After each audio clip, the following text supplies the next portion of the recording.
Assalamualaikum warahmatullahi wabarakatuh. Pada presentasi kali ini, kita akan menjelaskan mengenai Facebook mengakuisisi WhatsApp. Sebelumnya, perkenalkan kami dari kelompok 1 Manajemen 22E. Perkenalkan nama saya Dwi Nopianti Putri. Nama saya Raisa Salsabila. Saya Nama Pinsa saya, Zahra. nama saya Arif Apriansyah. Ya, di sini yang pertama ada investigasi latar belakang perusahaan-perusahaan tersebut melakukan merger ataupun akuisisi. Pada tanggal 9 Februari 2014, Facebook mengumumkan akuisisi perusahaan terbesar yang pernah ada. CEO Facebook, Mark Zuckerberg, berhasil menyetujui kesepakatan dengan pendiri WhatsApp, yaitu John Cohn, umurnya 38 tahun, dan Brian Acton, 42 tahun, dengan nilai 22 miliar US dollar. Ritur menyatakan bahwa akuisisi tersebut merupakan akuisisi teknologi terbesar ke-6 dan terbesar sepanjang sejarah akuisisi perusahaan perangkat lunak. Latar belakang pengakuisisian ketika Mark Zuckerberg berkata ingin menghubungkan dunia kepada semua orang dan ingin memiliki semua lapisan komunikasi di dunia. Pengakuisisian WhatsApp senilai 22 miliar US dollar lebih menjadi salah satu indikasinya. Facebook tumbuh dan berubah secara manusia terhubung dan berbagi dengan orang-orang di sekitarnya. Dan sekarang ia menjadi pemilik dari jejaring sosial milik privat yang bisa dikatakan terbesar di dunia. Karena itu, untuk mempercepat adopsi layanan messaging ke cakupan yang lebih luas lagi, Facebook mengakuisisi WhatsApp. Oke, selanjutnya ada setiap hari lebih dari 1 juta menginstal aplikasi. Pada saat itu tingkat keterlibatan juga luar biasa karena lebih dari 72% tetap aktif setiap hari. Standar industri sekitar 10 hingga 20% mungkin terdengar sulit dipercaya. Namun hanya 32 orang yang bekerja di perusahaan tersebut pada bulan Februari. Kemudian pada bulan Oktober ketika merger direalisasikan, perusahaan mempekerjakan 56 orang. Saat menghitung rasio karyawan terhadap pelanggan, salah satu pengembang WhatsApp melayani lebih dari 14 juta pengguna aktif. Saat akuisisi diumumkan, WhatsApp memiliki lebih dari 450 juta pengguna aktif aplikasi. Mencapai angka tersebut lebih cepat dibandingkan perusahaan lain manapun dalam sejarah. Jika dibandingkan dengan Facebook, mereka mencapai lebih dari 100 juta pengguna dalam waktu lebih dari 2 tahun. Facebook membutuhkan 1 tahun lagi. Oke, di slide ini saya akan menjelaskan alasan-alasan akuisisi WhatsApp untuk Meta ya. Di sini ada yang pertama ada basis pengguna. Dengan jutaan pengguna di seluruh dunia, perusahaan mampu menghasilkan pendapatan tahunan sekitar 20 juta dolar. Jumlah tersebut mungkin tidak sesuai dengan jumlah kesepakatan akuisisi.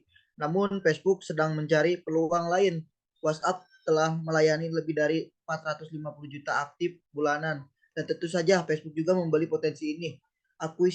Nah ini ya kata Mark itu, akuisisi ini mendukung misi bersama Facebook dan WhatsApp untuk menghadirkan lebih banyak konektivitas dan utilitas bagi dunia dengan memberikan layanan internet ini secara efisien dan terjangkau, ujar Mark Zuckerberg.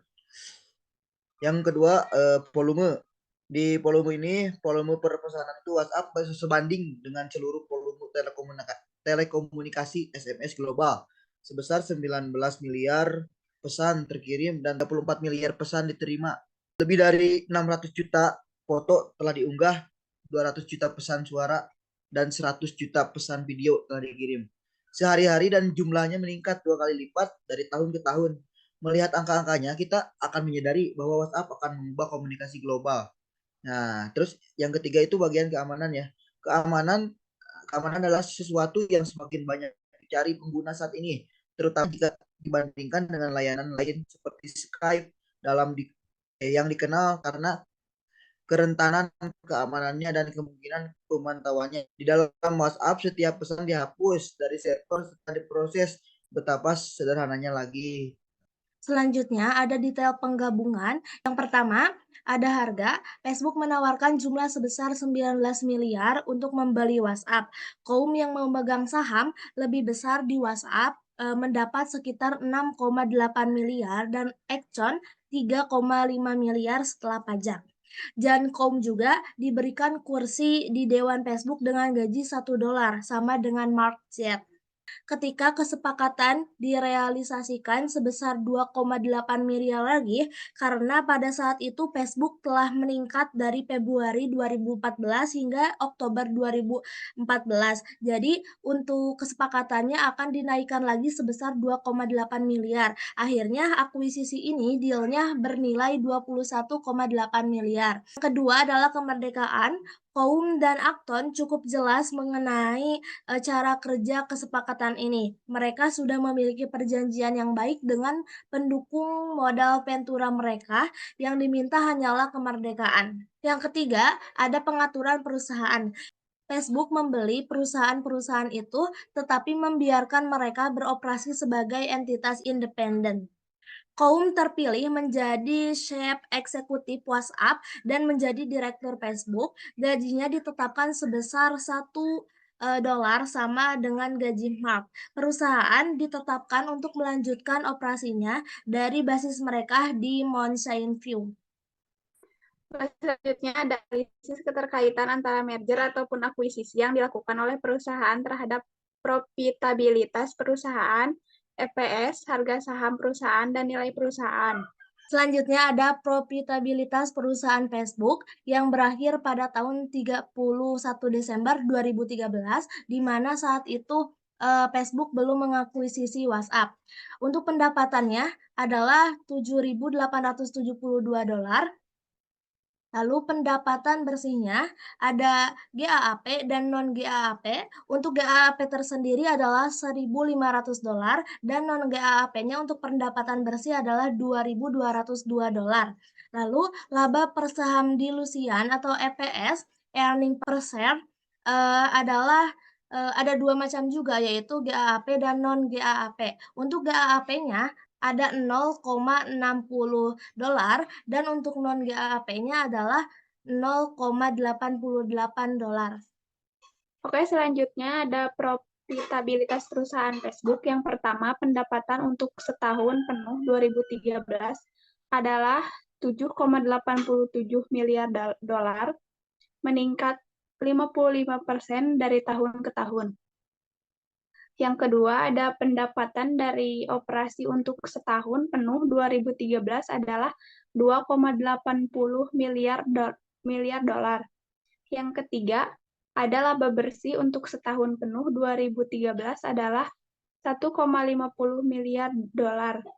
Yang keempat, ada arus kas bebas untuk setahun penuh tahun 2013 adalah 2,85 miliar dolar. Yang kelima, ada pengguna aktif harian atau DAU atau rata-rata berjumlah 757 juta Desember 2013, meningkat 22% dari tahun ke tahun. Yang keenam, ada pengguna aktif bulanan atau MAU berjumlah 1,23 miliar pada 31 Desember 2013, meningkat sebesar 16% dari tahun ke tahun. Selanjutnya ada profitabilitas perusahaan WhatsApp sebelum diakuisisi oleh Facebook. Pada tahun yang berakhir, tanggal 31 Desember, terdapat pendapatan yaitu senilai $10.210. Kemudian ada total biaya dan pengeluaran harga 148.678. Kemudian ada kerugian dari operasi yaitu senilai 138.468. Selanjutnya ada pendapatan atau beban lain-lainnya bersih seharga 264. Kerugian bersih senilai $138.146. Oke, selanjutnya adalah mencari EPS atau earning per share dan harga saham perusahaan. Facebook merencanakan akan mengakuisisi WhatsApp. Laporan keuangan ini didapat pada tahun 2013 sebelum kedua perusahaan ini melakukan akuisisi. Untuk EPS (earning per share) Facebook terdapat $0,88, lalu harga per lembar saham pada tahun 2013 itu adalah $55,57. Untuk pernya kita dapatkan dari harga per lembar saham dibagi EPS. Bisa kita kotret aja. Untuk harga per lembar saham dibagi EPS-nya akan menghasilkan 63,14 kali. Yang dimaksud per ini adalah price earning ratio. Untuk jumlah lembar sahamnya waktu itu Facebook ada sekitar 27 juta yang beredar. Untuk laba setelah pajaknya 1,50 miliar yang kita dapat dari laporan keuangan Facebook. Untuk nilai pasar equity-nya kita dapat dari harga lembar per saham dikali dengan jumlah lembar per saham. Jadi 55,57 dikali 27 juta, hasilnya nilai pasar equity adalah 1.500.000.39. Lalu untuk perusahaan WhatsApp, kita memiliki EPS senilai $60,25. Lalu untuk harga per lembar sahamnya adalah $58.250.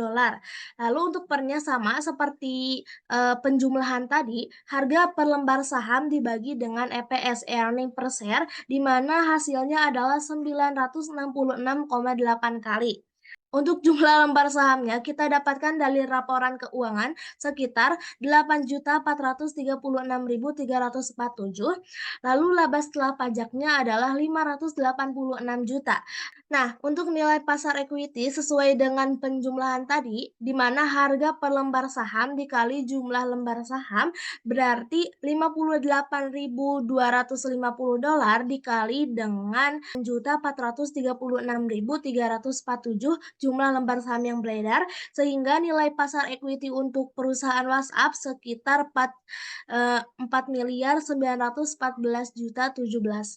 Perhitungan akan lebih mudah jika dimulai dengan menghitung. Yang pertama ada laba setelah pajak, kita jumlahkan 1,50 miliar dengan 586 juta. Yang ini kita tambahkan saja antara Facebook dan juga WhatsApp, sehingga hasilnya adalah 2,086 miliar. Lalu untuk nilai pasar equity-nya, kita ambil dari Facebook dan juga WhatsApp juga adalah 1.500,39 miliar, ditambah dengan 4.914,17 miliar, hasilnya adalah 6.414,56 miliar. Lalu untuk jumlah lembar saham kita memiliki perhitungan 27 juta dari jumlah lembar saham perusahaan Facebook ditambah 4.914,17 miliar dari nilai pasar equity WhatsApp dibagi dengan $55,57 harga per lembar saham pada perusahaan Facebook, sehingga jumlah lembar sahamnya adalah 88.493.585.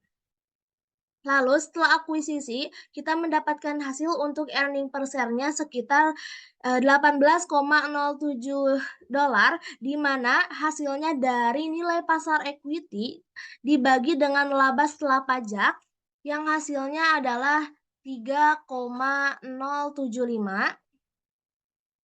Lalu, untuk harga per lembar sahamnya kita ketahui adalah 55,57 dibagi dengan 3,075, sehingga hasilnya adalah $18,07.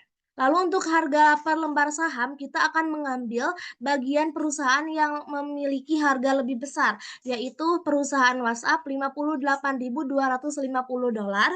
Untuk pernya sendiri kita memperoleh hasil dari pembagian nilai pasar equity dibagi dengan laba setelah pajak, yaitu 3,075 kali. Lalu untuk jumlah lembar saham setelah kita perhitungkan mempunyai 88.493.585, dan untuk laba setelah pajaknya adalah 2,086 miliar sesuai yang sudah tadi kita hitungkan, dan untuk nilai pasar equity-nya juga adalah 6.414,56 miliar. Selanjutnya ada nilai perusahaan menggunakan price to book value, yaitu PBV. Untuk mencari price to book value, menggunakan harga saham saat ini dibagi dengan nilai buku per lembar saham. Sebelum itu, kita mencari dulu book value per share, yaitu BVPS. Cara mencarinya yaitu nilai ekuitas perusahaan dibagi dengan jumlah saham yang beredar. Di sini ada 28.645.000.000 dibagi dengan 2.559.862.732. Untuk hasilnya yaitu 11,14 dolar. Karena kita sudah mengetahui book value per share-nya, selanjutnya kita mencari price to book value atau PBV. Untuk mencari price to book value, harga saham saat ini dibagi dengan nilai per lembar saham. Sehingga 346,13 ini, harga saham saat ini dibagi dengan 11,14, di mana 11,14 ini hasil dari book value per share. Sehingga hasil price to book value yaitu 31,07092 dolar. Bagaimana akuisisi di tahun 2023? Induk perusahaan Facebook, Meta Platform Inc. menorehkan kinerja positif perusahaan dengan mencatatkan laba sebesar senilai 11,58 juta miliar US dollar atau setara 184 triliun rupiah per saat ini ya di kuartal 3 2023 alias kemarin ya. Pendapatan tersebut naik 23% secara tahunan atau year of year menjadi sebesar 34,15 miliar US dollar atau sekitar 27,71 miliar pada kuartal yang sama di tahun sebelumnya. Kenaikan laba Meta Platform Inc. tersebut mematahkan perkiraan para analisis yang menyebut kisaran 33,58 miliar US dollar. Sentimen positif ini menyebabkan bisnis iklan di 3 media tersebut terkerek naik 31% hingga menjadikan Meta dapat mengembalikan laba perusahaan. Selanjutnya ada analisis persepsi publik terhadap merger ataupun akuisisi yang dilakukan oleh perusahaan-perusahaan tersebut. Uni Eropa menuduh Facebook memberikan informasi penyesatan selama investigasi akuisisi WhatsApp. Komisi Eropa mengirim pernyataan keberatan ke Facebook, menuding perusahaan tersebut memberikan informasi tidak benar dan menyesatkan, yang dapat mengakibatkan denda hingga 1% dari omset perusahaan. Kemudian, Facebook memiliki waktu hingga 31 Januari untuk menanggapi tuduhan tersebut. Akuisisi WhatsApp oleh Facebook pada tahun 2014 menciptakan berbagai persepsi publik yang beragam. Yang selanjutnya, ada persepsi publik. Yang pertama, dokumen rahasia yang dirilis oleh Komite Parlemen Inggris mengungkapkan bahwa Facebook memiliki baik kerentanan maupun peluang di WhatsApp dan ingin menyaingi WeChat. Yang kedua, ada akuisisi Facebook terhadap WhatsApp dan Instagram telah menimbulkan dugaan monopoli dan menciptakan kondisi anti pesaing. Sejumlah jaksa agung dan regulator, termasuk Komisi Perdagangan Federal dan 48 negara bagian Amerika Serikat, telah menyiapkan pengajuan dakwaan anti-pakat terhadap Facebook. Mereka mempertanyakan apakah akuisisi tersebut mematikan pesaing dan menciptakan kondisi di mana masyarakat tidak memiliki banyak pilihan media sosial selain yang berada di bawah naungan Facebook. Oke, berikut beberapa analisis tentang persepsi tersebut. Yang pertama ada keuntungan dan integrasi layanan. Beberapa orang mungkin melihat akuisisi ini sebagai langkah strategis untuk mengintegrasikan layanan dan meningkatkan fungsionalitas platform Facebook. Dengan menggabungkan WhatsApp ke dalam ekosistem Facebook, mungkin diharapkan dapat memberikan pengguna pengalaman yang lebih terpadu. Lalu yang kedua ada privasi dan keamanan data. Ada kekhawatiran terkait privasi dan keamanan data setelah akuisisi, mengingat WhatsApp dikenal karena fokus pada enkripsi end-to-end. Beberapa orang mungkin khawatir bahwa Facebook akan memanfaatkan dan data pengguna WhatsApp untuk tujuan iklan atau penggunaan lainnya. Yang ketiga, ada reaksi pengguna WhatsApp. Pengguna WhatsApp mungkin memiliki persepsi yang berbeda-beda.